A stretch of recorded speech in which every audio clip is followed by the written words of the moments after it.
Hey everyone! In this video, I'll walk through using React Native's animated API to create a little spring animation for a bar chart UI.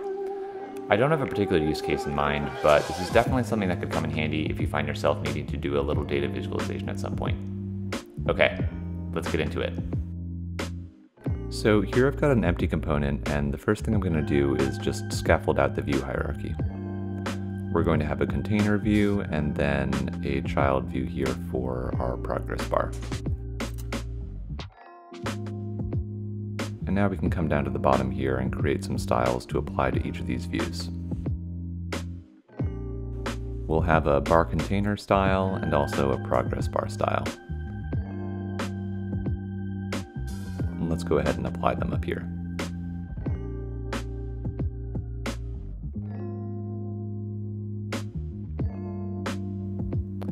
Now for our progress bar, let's give it a background color of purple. Let's give it a width and a height. Cool, so we can see it displaying in the upper left-hand corner here.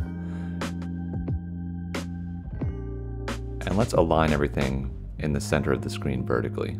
So for that, we're going to need to apply Justify Content Center and Flex 1 here.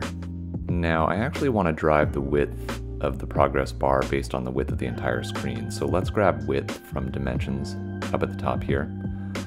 And let's make the progress bar half the screen width. Let's adjust the height slightly, and let's give it a border radius so we can have those nice rounded corners. And let's inset our bar container horizontally a little bit. Cool, this is looking pretty good. Now we can get started on our animation. We're going to use React Native's animated API, and we're going to need a reference that persists across render cycles, so we'll pull in useRef. We'll start out with an animated value to represent the bar's width.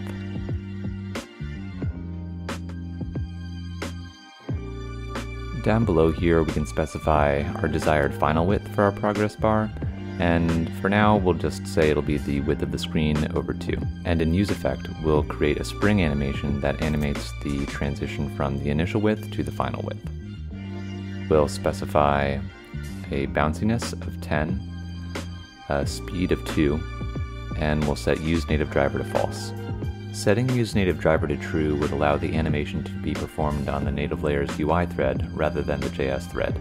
But we can only do that with some properties, and width isn't one of them. So here we're going to set useNativeDriver to false.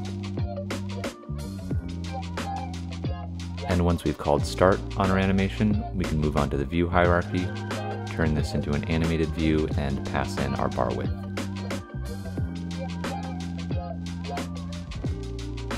Cool. Now you can see we have our basic spring animation in place. So at this point, what we want to do is stack a number of these animations on top of one another vertically. And for that, we're going to separate what we've done so far out into its own component and pass a number of them into a flat list. So let's start by creating a progress bar component.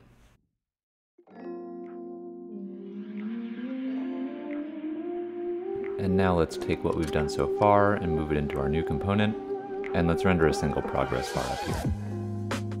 Now let's replace that with a flat list, and for data we're going to pass in an empty collection.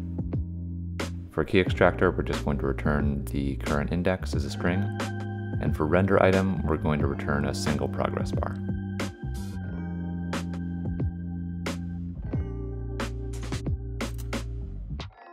So nothing's displaying right now, and that's because we're not passing any data into the flat list. So let's pass in a single element. Now you can see our progress bar up at the top, so what we're going to need to do is pass in a content container style, and we can actually just reuse our bar container style, which has flex 1. Cool. Now it's time to add a few more bars to our flat list. So let's add some additional elements to our data prop. We'll add 2, 3, 4, and 5. Now it looks like they're all bunched together, so let's add some padding to our bar container.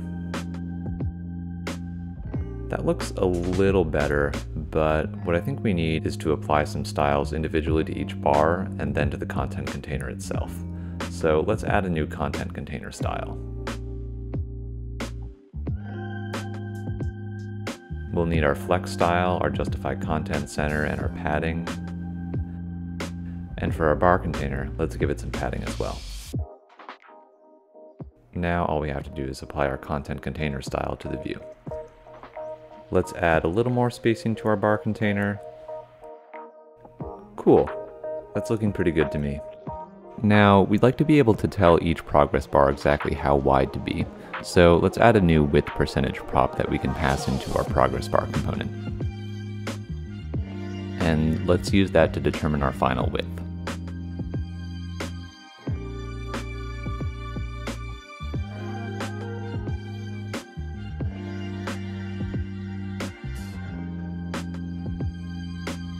Awesome. The last thing that we want to do is have these bars animate in a staggered fashion, and conveniently, the Spring API exposes a delay property that we can use to do just that. So we can actually just pass our width percentage times 100 into the delay argument here. Great, this is looking really smooth.